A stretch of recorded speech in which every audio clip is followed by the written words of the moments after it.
Busque el capítulo 1 de Efesios. Hoy vamos a hablar del orgullo. Cómo el orgullo pone de manifiesto nuestra depravación y cómo el orgullo precede a la destrucción. Espero que así podamos entender que el orgullo es algo horrible y que busquemos más bien ser humildes.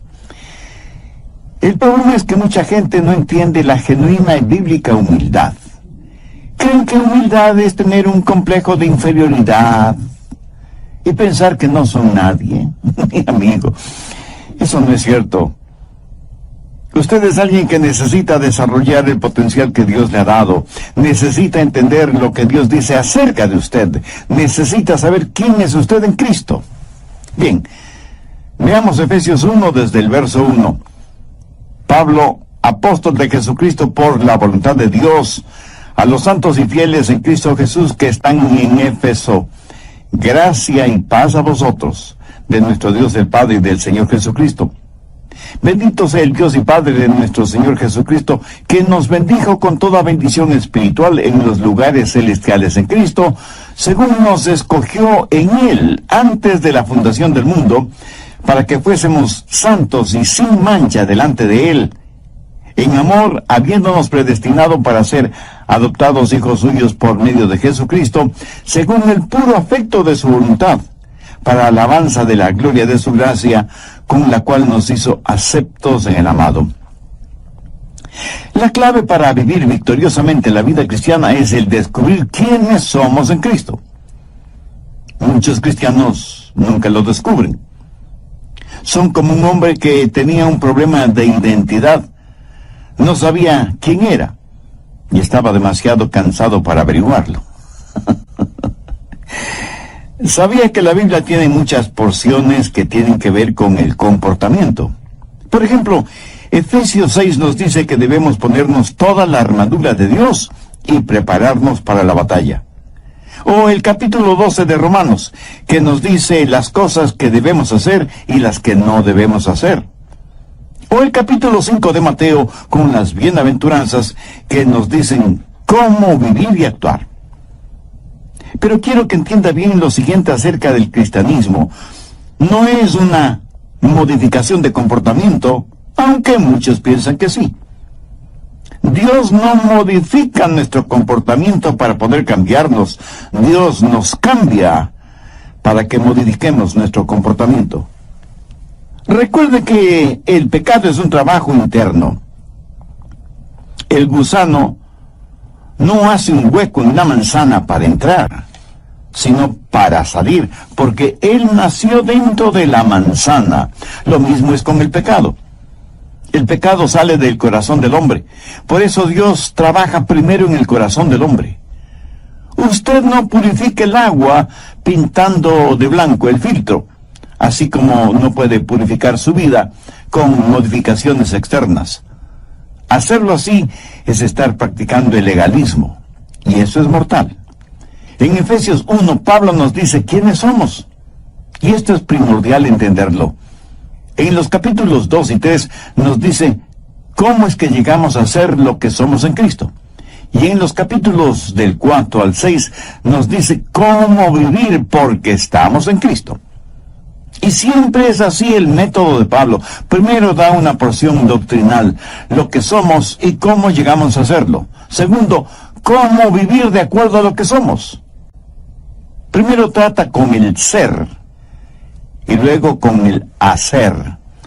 Ahora, si usted comienza con el hacer en vez del ser, si usted no entiende lo doctrinal y sencillamente comienza en lo práctico, será un legalista. Y se sentirá frustrado porque estará viviendo en contra de una identidad que no tiene ni en su mente ni en su corazón. Jesús dijo que conoceríamos la verdad y que la verdad nos haría libres. O sea, es la verdad la que nos libera. Y la verdad es lo que Dios dice. Y la máxima verdad está encarnada en el Señor Jesucristo. Escúcheme. La verdad no puede liberarle hasta que la conozca. No importa cuán verdadera sea la verdad, no importa cuán maravillosas verdades hay en la Biblia, no habrá ninguna libertad hasta que usted conozca esas verdades. Usted debe conocer lo doctrinal antes que pueda llevarlo a la práctica. A los bebés elefantes, desde que son pequeñitos, les ponen una cadena en la pata de atrás, y esa cadena está asegurada en una estaca clavada profundamente en el suelo. El elefantito trata de liberarse de esa cadena y no puede.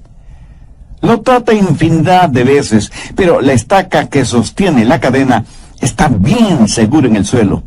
Y con el paso del tiempo, el elefante sabe que no podrá zafarse de esa cadena. Y en los circos, usted ve a esos enormes elefantes sujetos por una cadena asegurada en una estaca que apenas está enterrada 15 centímetros en el suelo. El elefante con su tremenda fuerza podrá romper esa estaca como si fuera un palillo de dientes y liberarse, pero no lo hace. ¿Por qué? Porque en su mente recuerda que en el pasado trató miles y miles de veces de romper esa estaca, pero no pudo hacerlo. Así que ahora en el presente ni siquiera lo intenta. Lo que él cree no es la verdad. Piensa que esa estaca lo detendrá, lo cual no es cierto. ¿Sabe? La verdad que puede hacerle libre, o sea, sacar la estaca enterrada en el suelo, pero no sabe que podría sacarla sin mayor esfuerzo, y vive encadenado, en vez de vivir como lo que realmente es. Vive de acuerdo a una percepción errónea, y es esa percepción la que en realidad lo mantiene encadenado. Muchos cristianos no entienden la verdad. No saben lo que son en Cristo. Nunca han entendido su propia imagen. No saben lo que tienen en Cristo, por lo tanto no conocen la verdadera libertad. Han bloqueado sus mentes espiritualmente y se dicen: ay, no puedo hacerlo, no puedo liberarme, no puedo tener éxito, estoy encadenado a este hábito, estoy encadenado al fracaso y al limitado conocimiento. Mi amigo, eso no es verdad. Pero si creemos que lo que creemos es verdad, terminará siendo verdad en nosotros. Muchos cirujanos especializados en cosmetología plástica dicen que muchos de sus clientes, aún después de una exitosa cirugía plástica, se ven a sí mismos deformes físicamente. Voy a compartir con usted 3 cosas para que tenga una positiva autoimagen, para que comprenda lo que Dios dice acerca de usted. Esto le dará una saludable autoimagen y hará resaltar en usted la verdadera humildad. Primero, reconozca su justicia. Efesios 1:1. Pablo, apóstol de Jesucristo por la voluntad de Dios, a los santos y fieles en Cristo Jesús que están en Éfeso. Si usted está en Jesucristo, si le ha recibido como su Salvador en forma personal, si ha sido bautizado por el Espíritu Santo y pertenece al cuerpo de Cristo, si usted se ha arrepentido de sus pecados y por fe ha confiado en Jesús, usted, mi amigo, mi amiga, ya es salvo. Y no solo eso, usted es un santo, aunque usted no lo crea. La jerarquía de la Iglesia romana escoge a ciertos individuos, hombres y mujeres, que han logrado ciertas cosas en sus vidas religiosas y los canoniza. O sea, los declaran santos y santas. Escuche, nadie me puede hacer un santo, porque ya lo soy. Usted está escuchando a San Adrián. Y no lo estoy diciendo con arrogancia o por vanidad, sino porque es verdad. Y no lo digo yo, la palabra de Dios lo dice. Y si usted es ya salvo, usted también es un santo o una santa. Hay 2 clases de personas: las que son santas y las que no lo son. Y usted y yo, o somos lo uno o somos lo otro. Ahora, ¿qué significa la palabra santo? Pablo llama a todos los creyentes en Éfeso santos. Significa una persona la cual Dios ha justificado y la ha apartado para sí mismo. Y alguien me dirá, el pastor Rogers, yo no soy tan santo. Escuche, o se es santo o no se es. Nadie puede ser medio salvo o medio santo. El ser medio salvo es estar totalmente perdido. Otros, tratando de aparentar humildad, dirán, yo no creo que debo llamarme un santo. Permítame decirle lo que la humildad es. Humildad es aceptar lo que Dios dice acerca de usted. Y Dios dice que si usted es un santo, usted es un santo, ¿no le parece? Hay personas que son muy difíciles de guiarles a Cristo porque no creen y menos aceptan lo que Dios dice, no acerca de su condición de pecadores, sino también acerca de su santidad cuando ya son salvos. Algunos cristianos no quieren llamarse santos porque dicen, no son lo suficientemente buenos. Escúcheme, Cristo murió por usted. Y si usted, por ser salvo, es uno de los santos, ¿qué derecho tiene usted de decir que no es bueno? Otros dicen, no soy lo que debo ser. Y aunque eso suene a humildad, no lo es. Eso es rebeldía. Permítame preguntar, si usted no es lo que debe ser, ¿por qué no lo es? ¿Piensa que Dios aceptará eso como una excusa? Dios le llama santo. Y si usted pregunta, pastor, ¿eso quiere decir que debo ser impecable? No. Nadie puede ser impecable, solo Jesús.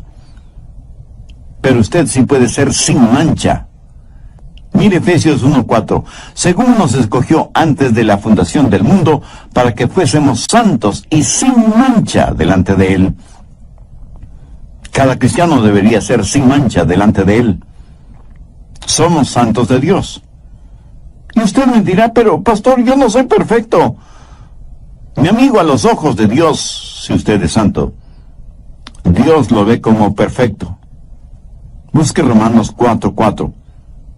Pero al que obra, no se le cuente el salario como gracia, sino como deuda. Eso quiere decir que si usted pudiera salvarse por ser buenito, estaría ganando su propia salvación. Y que Dios está en deuda con usted. Mi amigo, Dios no le debe nada a nadie. Ahora mire el verso 5. Mas al que no obra, si no cree en aquel que justifica al impío, su fe le es contada por justicia. Y en el verso 6 el apóstol dice, como también habla David de la bienaventuranza del hombre a quien Dios atribuye justicia sin obras.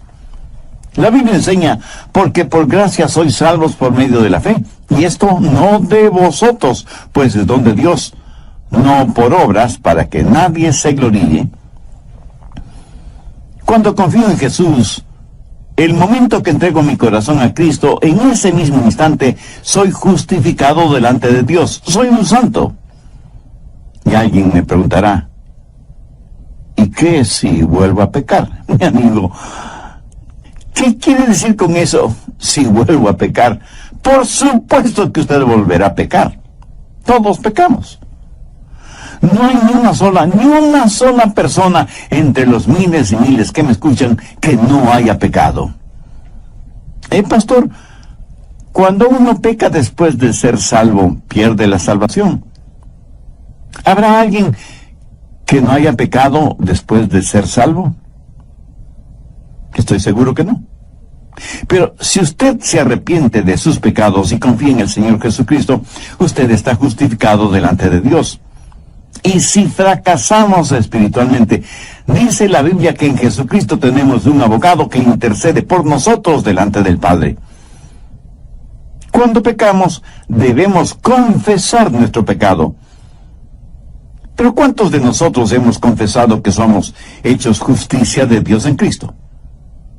Por eso es que la Biblia dice en Romanos 12:3, digo pues por la gracia que me es dada a cada cual que está entre vosotros, que no tenga más alto concepto de sí que el que debe tener, sino que piense de sí con cordura, conforme a la medida de fe que Dios repartió a cada uno. En otras palabras, el apóstol está diciendo que no debemos envanecernos ni enorgullecernos de la fe y de la gracia que Dios nos ha dado. Así que usted puede tener una autoimagen positiva si sabe quién es en Cristo. Si tiene una personalidad saludable, bien balanceada, entonces tiene la justicia de Dios. Ahora, esta justicia nada tiene que ver con sus obras, porque está únicamente relacionada con su fe en el Señor Jesucristo. Su justicia no es suya propia, sino la justicia que Dios le otorga a usted por medio de los méritos de Cristo, porque lo que Jesús hizo por usted justifica el que haya sido usted justificado. Segundo, confíe en sus recursos. Veamos Efesios 1:3. Bendito sea el Dios y Padre de nuestro Señor Jesucristo, quien nos bendijo con toda bendición espiritual en los lugares celestiales en Cristo. No solo que usted está justificado a los ojos de Dios, no solo que Dios le considera santo, sino que Dios le ha dado todo lo que necesita para vivir la vida cristiana. Ahora permítame hacer una pregunta. ¿Cuántos de ustedes tienen toda la paciencia, todo el amor, toda la sabiduría, todo el dinero o toda la fe que necesitan? Y muchos responderán: no tengo lo suficiente de todas esas cosas que necesito. Gracias por su honestidad. Pero, ¿qué es lo que nos dice el verso 3? Nos dice que Dios ya nos ha bendecido con toda bendición espiritual en los lugares celestiales en Cristo. Entonces, ¿quién tiene la razón, usted o Dios? Dios dice que usted tiene todo lo que necesita para su vida cristiana. O sea, tiene toda la paciencia, todo el amor, toda la sabiduría, todo el dinero y toda la fe que necesita. Y no faltará quien me pregunte: pastor, si ya lo tengo, ¿cómo es que no lo tengo? Mi amigo, eso es porque usted no ha entendido lo que tiene. No se ha visto a usted mismo poseyéndolo. Y como no concibe poseyéndolo todo, vive como si no poseyera nada. Recuerde que en la vida cristiana primero viene lo doctrinal, luego lo práctico. Y para comportarse como cristiano tiene que saber y entender que usted ya está en Cristo. No solo debe reconocer la justicia que le ha sido otorgada, sino que debe confiar en sus recursos espirituales. Cuando usted sabe la verdad, esa verdad le hará libre. Pero si usted no entiende lo que tiene en Cristo, podría estar pidiendo por algo que ya tiene. Ahora recuerde que Dios nunca le pedirá a usted algo que Él mismo no le haya dado. Todo lo que Dios demanda de nosotros es porque ya nos lo ha dado. Y de acuerdo a Efesios 1:3, Dios ya nos ha bendecido con toda bendición espiritual en los lugares celestiales en Cristo.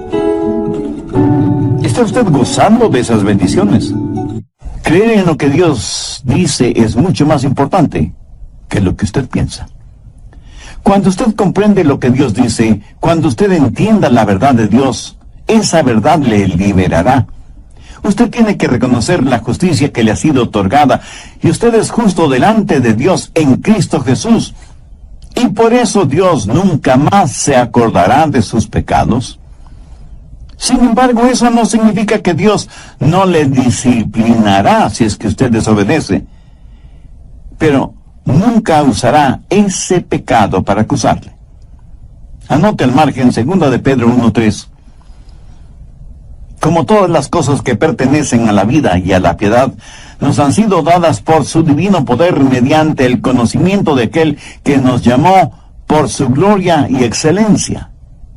En Romanos 8:9 leemos: mas vosotros no vivís según la carne, sino según el Espíritu, si es que el Espíritu de Dios mora en vosotros.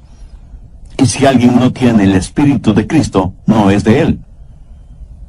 Todos tenemos el Espíritu Santo en nosotros si es que somos salvos, y es por medio de Él que Jesús vive en nosotros.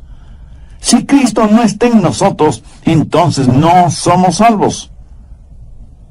¿Y cómo es que Cristo mora en nosotros? No corporalmente.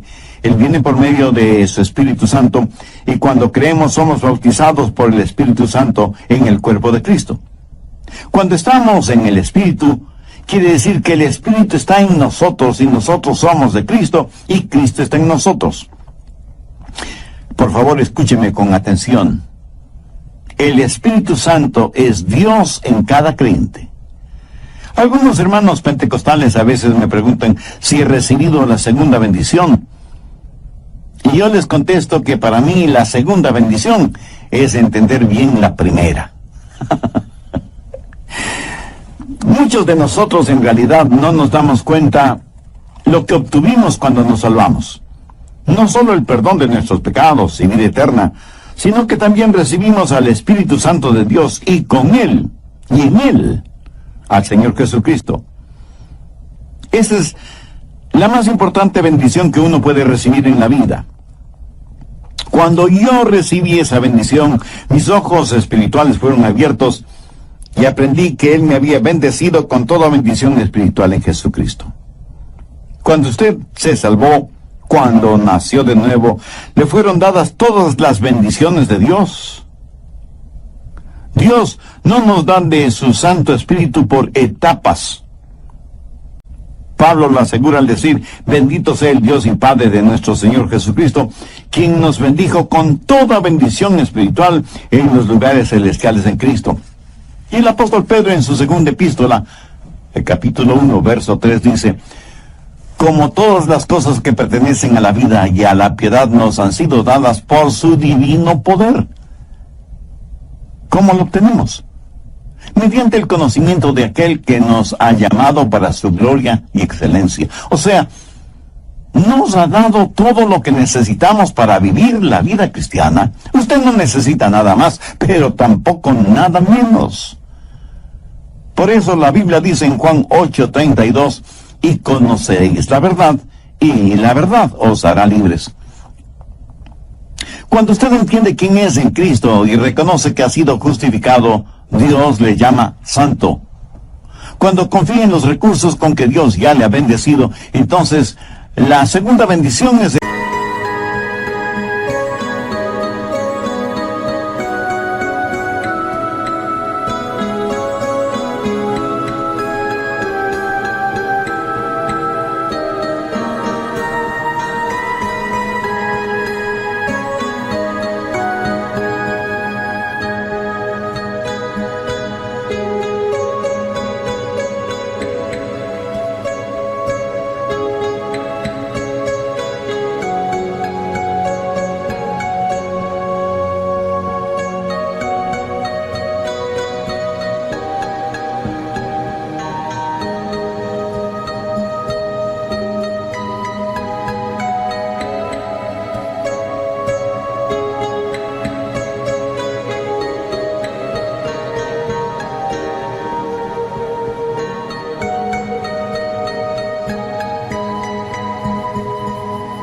descubrir todo lo que le ha sido dada en la primera bendición. Y el resto de su vida lo pasará descubriendo todo lo que obtuvo desde el mismo momento en que pasó de muerte a vida. O sea, todo lo que recibió desde el instante en que aceptó a Cristo como su Salvador. ¿Qué más podría necesitar? Dios ya no nos bendijo con toda bendición espiritual en los lugares celestiales en Cristo. Tercero, descanse en su relación. Busque Efesios 1:6. Para alabanza de la gloria de su gracia, con la cual nos hizo aceptos en el amado. Su relación es una de aceptación. No solo en que usted ha aceptado a Cristo, sino que Él le ha aceptado a usted. Mire esa frase, en el amado. Es una referencia directa al Señor Jesucristo. Por lo tanto, lo que es cierto acerca del Señor Jesucristo es también cierto acerca de usted. Cuando el Padre desde el cielo miró a su Hijo siendo bautizado, dijo, este es mi Hijo amado en quien tengo complacencia.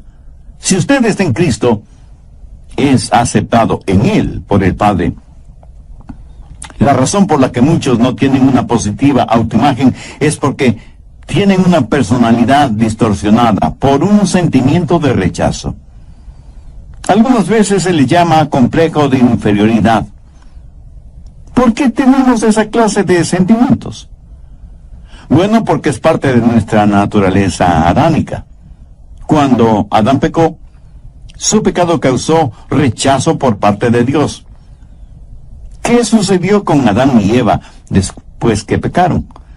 Tuvieron que salir del jardín del Edén, fueron rechazados.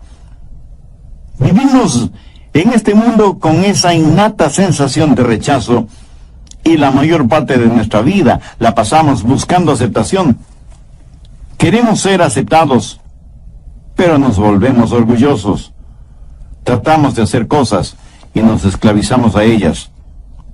Vivimos por lo que otros piensan. Vivimos de acuerdo a lo que la mayoría impone, aunque sea negativo y ofensivo delante de Dios.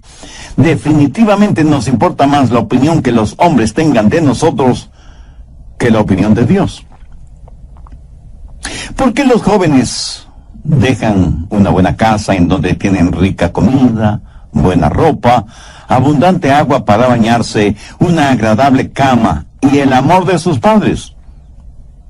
¿Por qué se van de sus casas para vivir en comunidad con otros jóvenes desordenados, sin bañarse, sin cambiarse de ropa, comiendo solamente alimentos enlatados y durmiendo en colchones sucios en donde seguramente han dormido muchos otros jóvenes sanos y enfermos?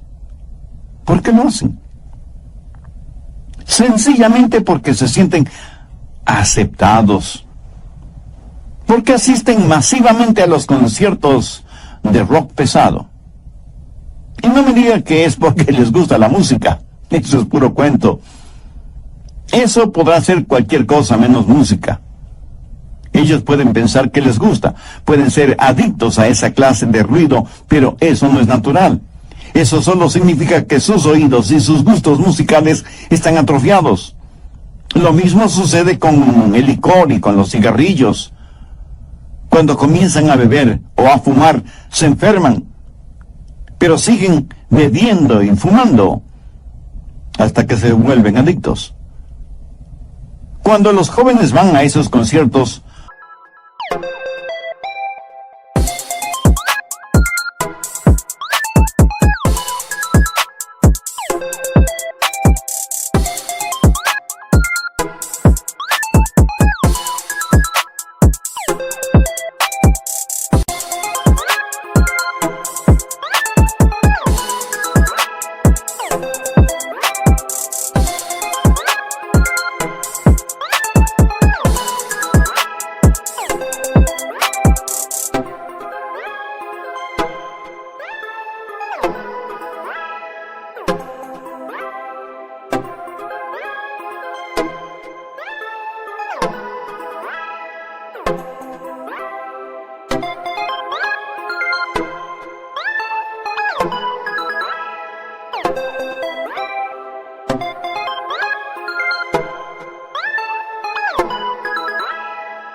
van no tanto por la música, sino por el sentido de aceptación, por saber que pertenecen al grupo, quieren ser parte de algo, porque tienen la idea de que sus padres no les aman, se sienten rechazados y por eso buscan un lugar extraño, falso, artificial, en donde aprenderán todo lo malo y rechazarán todo lo bueno.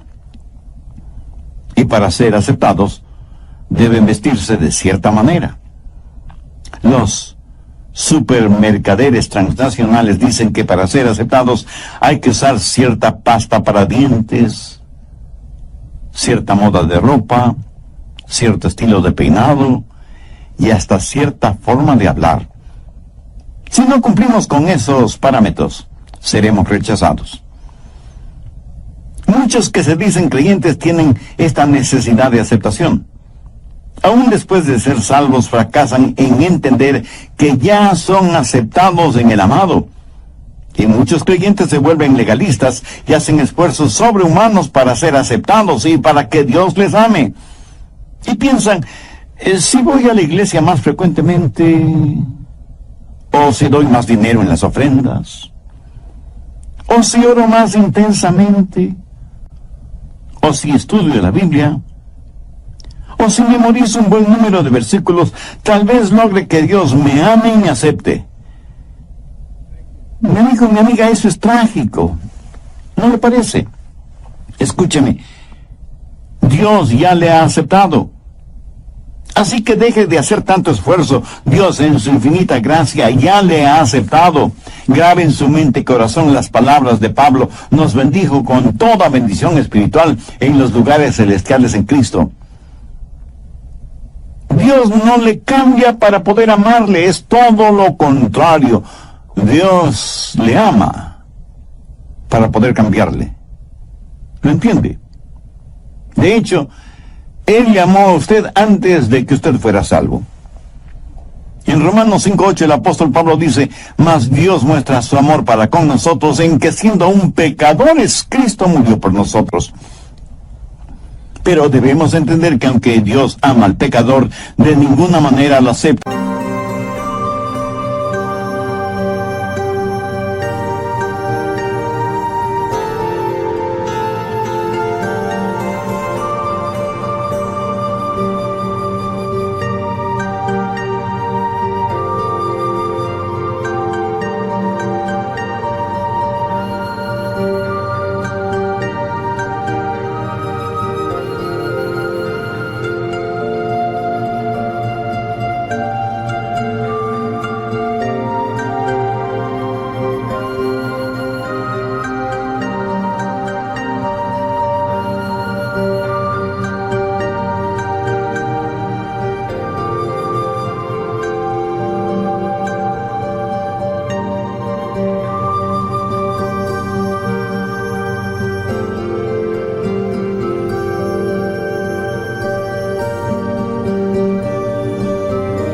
Si es que ese pecador no se ha arrepentido de sus pecados. Pero cuando se arrepiente y recibe a Cristo en su corazón por fe, entonces por la gracia de Dios, el pecador es aceptado porque ya está en el amado.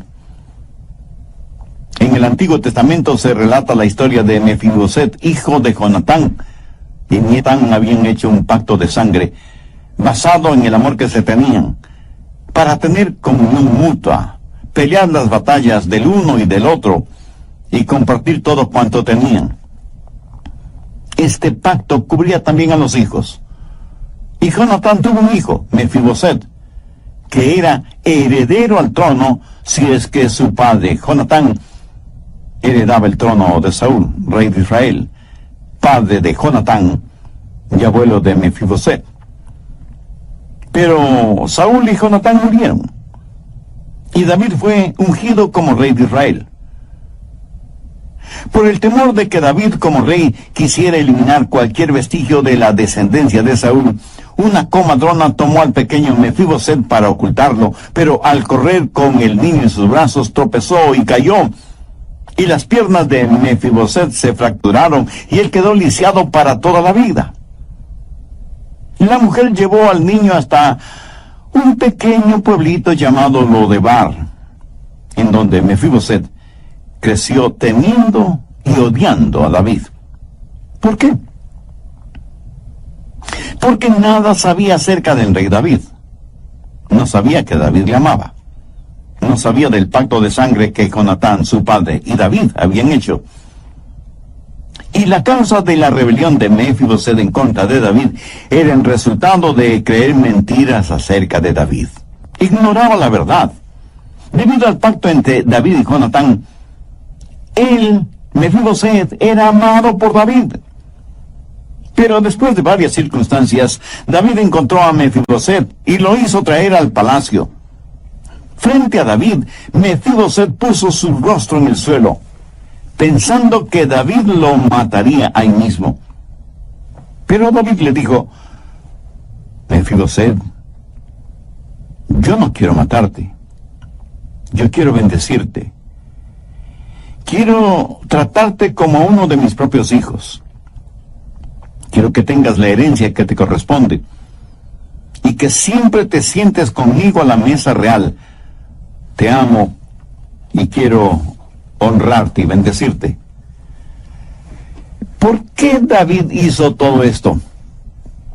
Por el pacto que había hecho con Jonatán. David aceptó a Mefiboset por ser el hijo de Jonatán, y debido a ese pacto, cuando supo de la existencia de Mefiboset, lo buscó hasta encontrarlo, lo trajo al palacio y lo aceptó como si fuera su propio hijo y le bendijo como tal. ¿Por qué soy aceptado por Dios? No porque yo sea alguien especial, no por ninguna de las cosas notables que haya hecho. Dios me aceptó por amor a Cristo. Busca Efesios 4:32. Antes sed benignos unos con otros, misericordiosos, perdonándoos unos a otros como Dios también os perdonó a vosotros en Cristo. Delante de Dios, en Cristo soy hecho justicia, y necesito reconocer la justicia, necesito confiar en los recursos que Dios me ha dado. Pero no solo eso. También necesito aceptar mi relación. Soy acepto en el amado, y debo dejar de tratar de ganar mi camino hacia Dios. Escúcheme atentamente. La santidad no es el camino hacia Cristo. Cristo es el camino hacia la santidad. El otro día, en un artículo bíblico relacionado con la llenura del Espíritu Santo, leí lo siguiente. Si queremos ser llenos con el Espíritu Santo, debemos vivir vidas justas y buenas. Y yo pensé, creo que esto debe ser al revés. Si queremos vivir vidas justas y buenas, debemos ser llenos del Espíritu Santo. Y esto no es un juego de palabras, piénselo. Si por nosotros mismos pudiéramos vivir vidas justas y buenas, ¿qué necesidad tendríamos de ser llenos del Espíritu Santo? Debemos llegarnos a Dios como somos y humildemente decir, Señor, aquí estoy. Y Él nos dirá, eres aceptado. Ahora, si yo me aferro a mis pecados, no podré ser lleno del Espíritu Santo. El momento que me arrepiento de mis pecados y digo, Señor, aquí estoy, ese momento soy aceptado en el amado, soy hecho justicia de Dios en Cristo. Recuerde que Dios no nos cambia para poder amarnos, sino que nos ama para poder cambiarnos. Y que la santidad no es el camino a Cristo, sino que Cristo es el camino a la santidad. En Cristo tenemos todas las bendiciones espirituales que necesitamos. Y en Él somos recibidos y somos aceptados por el Padre. Y cuando sabemos eso con absoluta certeza, tendremos una autoimagen que solo Dios nos la puede dar, que es el comienzo de la imagen de Cristo que Dios quiere que nosotros seamos. Veamos Efesios 1, desde el verso 2. Gracia y paz a vosotros de Dios, nuestro Padre, y del Señor Jesucristo. Bendito sea el Dios y Padre de nuestro Señor Jesucristo, que nos bendijo con toda bendición espiritual en los lugares celestiales en Cristo, según nos escogió en Él antes de la fundación del mundo, para que fuésemos santos y sin mancha delante de Él. Ahora vayamos hasta el verso 6. Para alabanza de la gloria de su gracia, con la cual nos hizo aceptos en el amado. ¿Cómo llegamos a estar en Cristo? Por arrepentimiento y fe. Eso nos hace miembros del cuerpo de Cristo. ¿Qué significa estar en Cristo? Permítame ilustrar esto de la siguiente manera. Suponga que yo le pongo a usted en un barril. ¿Dónde está usted? Pues en un barril. Luego yo pongo ese barril en un río. ¿En dónde está usted? Dentro de un barril en el río, ¿correcto? Bien.